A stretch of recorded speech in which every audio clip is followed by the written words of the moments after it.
Samantala, nananawagan ng mga kababayan nating may mga kapansanan sa darating na 2016 elections. Naway magkaroon ng mas maayos at madaling proseso ng pagboto para sa kanila at maging ang mga senior citizens. Para sa detalye, ibalita mo Dina Pagibitan.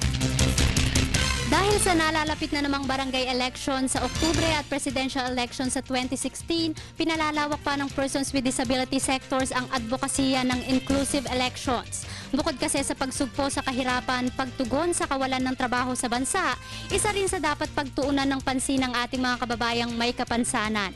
Noon lamang July 1 ng taon na isabatas na ang Republic Act 10366 kung saan dapat na siguruhin ang maayos na voting precincts at priority assistance sa ating mga PWD at senior citizens tuwing eleksyon.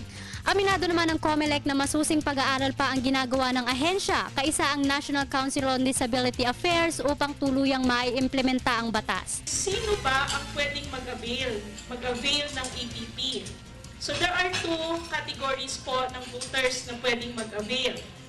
As of now po, one is yung mga nag-indicate na po sa kanilang application for registration na sila ay person with disability or PWD, and at the same time, in-indicate po nila kung ano yung type ng kanilang disability and assistance na kailangan.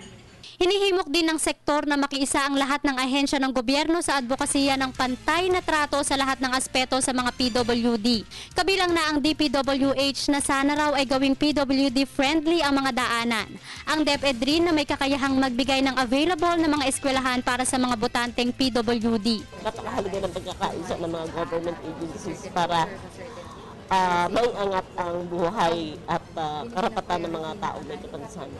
Sa pagbibigay raw ng karapatang bumoto at makiisa sa programa ng gobyerno, higit na malalaman ng bawat isa ang kakayahan sa kabila ng pagkakaiba-iba. Kasi dito, magkakaroon sila ng participation sa pagpili ng mga mamumuno sa bayan. Alam mo, kaya nga hindi napapansin yung disability issue dahil ang mga person with disability ay hindi sila nabibigyan ng pagkakataon na malayang makaboto. Para sa Telebisyon ng Bayan, ako si Dina Pagibitan.